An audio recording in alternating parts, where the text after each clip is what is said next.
Xitayning Sharqi Turkistondagi jinoyatlarning bu yil kirgandan buyon ئارقا-ئارقىدىن bir qism g'arb davlatlari tarafidan irqiy qirg'inchilik deb e'tirof qilishiga ergishib, Xitoy taratqularimi Uyg'urlarning eg'izi orqali bu zulmlarni rad qiladigan ta'tir tashviqot salmoqini kuchaytirdi.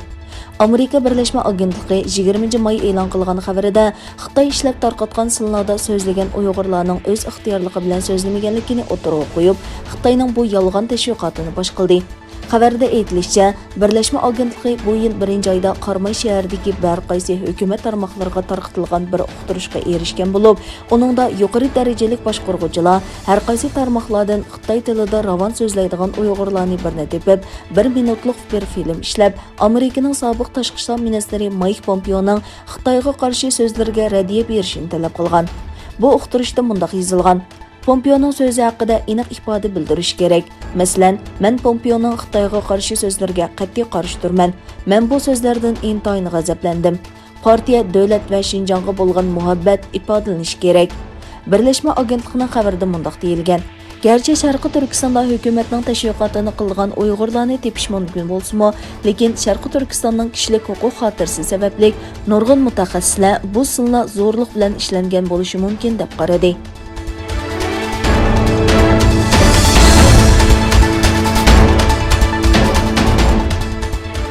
Xitayning Sharqi Turkistonda Uyg'ur va boshqa musulmonlarga selayotgan zulmi butun dunyoda inkas qo'zg'amoqda.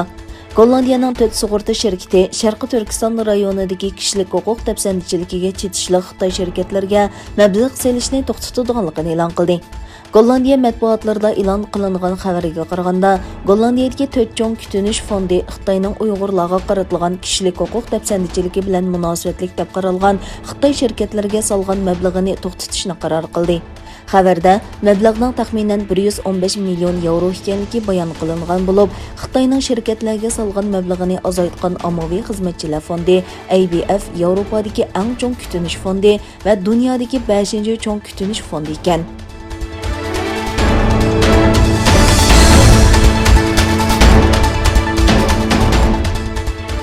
Xitoy Yavropa parlamentinin ikki taraf o'rtasidagi savdo kelishimini saqlab qolish uchun Yavropa İttipaقı parlament a'zolariga qaratilgan jazoni bekor qilish talabini rad qildi. Xitoy tashqi ishlar ministrligining bayonotchisi Zhao Lijian bayonotida jazoning muvofiq ekanligini, Yavropa İttipaqining Xitoyning ichki ishlariga aralashishni darhol to'xtatishi va qarshilashish usulidan voz kechishi kerakligini o'tirib qo'ydi. Bu yil martda Yavropa İttipaقı Xitoyning Uyg'urlarga qaratgan bisim va kishilik huquq tafsandachiligi sababidan 4 Xitoy amaldori va 1 organni jazolashni qaror qildi.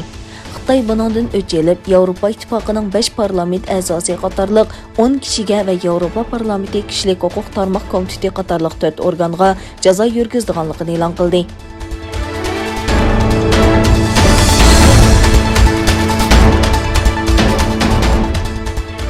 Xitoydagi bir qism hukumat xodimlariga idoralar tarafidan Tesla markali mashinalarni xizmat o'rnida to'xtatmaslik haqida uqtirish qilinganligi o'tirg'a chiqdi.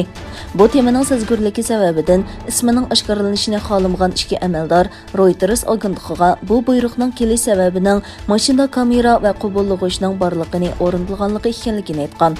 Egilenishicha, hozirgacha Tesla markali mashinasi bor ikki amaldor Beijing va Shanxaydagi hukumat binolariga yaqin joyda mashina to'xtatishdan cheklangan, ammo Tesla mashinasi ishlatgan boshqa hukumat xizmatchilarining bu cheklashning ta'siriga uchragan yoki uchramaganligini noma'lum.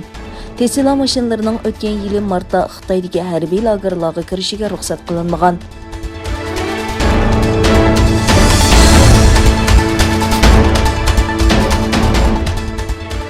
Xitoyning Shanxay o'lkasida 7,4 bal, Yunnan o'lkasida 6,4 bal yer tەvrىدى. Xalqaro yer tәврәш markazining dastlabki tekshirishida Xitoydagi yer tәврәшning darajasi 7,4 bal deb xotirlangan.